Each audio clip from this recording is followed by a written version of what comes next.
खासदार श्रीकांत शिंदे आपल्यासोबत आहेत। 3 पिढ्यांनी खरं तर 4 पिढ्यांनी 3 वेळा पूजा या ठिकाणी केलेली आहे। काय भावना आहेत, काय प्रतिक्रिया? आज आषाढी एकादशी निमित्त सर्व आमच्या 4 पिढ्या इथे उपस्थित आहेत। आजोबा आहेत, बाबा आहेत, त्याचबरोबर रुद्रांश देखील आहे। आणि मला वाटतं हे खूप मोठं सौभाग्य आहे। पांडुरंगाचं दर्शन, पांडुरंगाची पूजा पूर्ण आमच्या शिंदे परिवाराला जे आहे सीएम साहेबांना करायला मिळते। आणि त्यांच्याच आशीर्वादाने आज शिंदे साहेब देखील काम करत आहेत। आज या पंढरपूरमध्ये आल्यानंतर वारकरी देखील खूप खुश आहेत की ज्या प्रकारे सरकारच्या माध्यमाने, शिंदे साहेबांच्या माध्यमाने ज्या सुविधा दरवर्षी वाढत आहेत, त्यामुळे वारकरी सर्व भाविक असतील त्यांच्यामध्ये चांगला उत्साह आहे। मी देखील आज तुकोबारायांची पालखी त्याचं दर्शन घेतलं। काही काळ चाललो पालखी दिंडीमध्ये।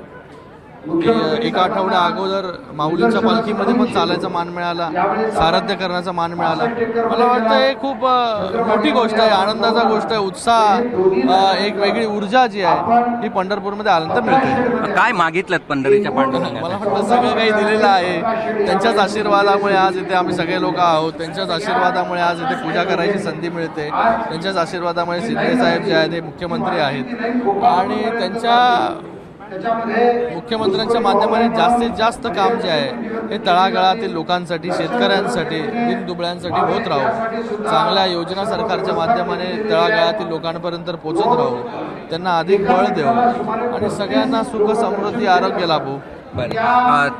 4 पिढ्या 3दा पूजा केल्यात, 4 पिढ्या 4थ्या वेळा पूजा करायला हजर राहतील का? बघा, मला वाटतं लोकांचं प्रेम, लोकांचा आशीर्वाद जो आहे हा शिंदे साहेबांच्या बरोबर आहे।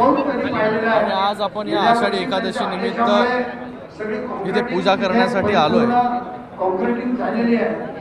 भविष्यामध्ये मला वाटतं ही मायबाप जनता आहे, हे वारकरी आहेत, त्यांचा आशीर्वाद जर असेल तर नक्कीच जे आहे हे दरवर्षी पांडुरंगाचं दर्शन घेण्यासाठी, पूजा करण्यासाठी माननीय मुख्यमंत्री एकनाथजी शिंदे साहेब या ठिकाणी उपस्थित असतील। ज्या मतदारांनी तुम्हाला भरभरून दिलं त्यांच्यासाठी पांडुरंगाकडे काय मागितलं? तेच म्हणाल, तुम्हाला सगळ्यांना सुख, समृद्धी, आरोग्य, चांगलं काम, मतदारसंघामध्ये चांगलं काम आमच्या हातून होत राहू।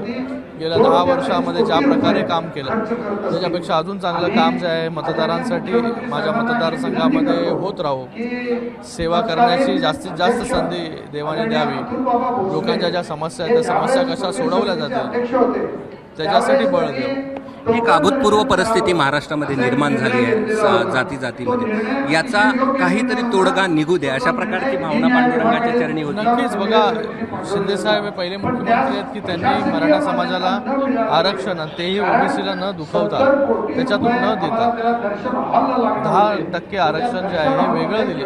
आता कोर्टामध्ये विषय सुरू आहे, त्याच्यामध्ये काय तोडगा निघतो त्याच्यासाठी पूर्ण प्रयत्न जे आहे सरकार म्हणून आणि मुख्यमंत्री म्हणून शिंदे साहेब करतात। यात तोडगा निघावा असं पांडुरंगाला म्हणतात। नक्कीच त्यातून तोडगा निघावा आणि प्रत्येक तळागाळातील व्यक्तीला न्याय मिळाला पाहिजे या हेतूनेच सरकार आणि मुख्यमंत्री मोदी काम करतात। धन्यवाद। हे होते श्रीकांत शिंदे आणि पंढरीच्या पांडुरंगाच्या भेटीनंतरची त्यांची ही प्रतिक्रिया होती।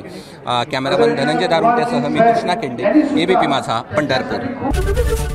एबीपी माझा, उघडा डोळे बघा नीट।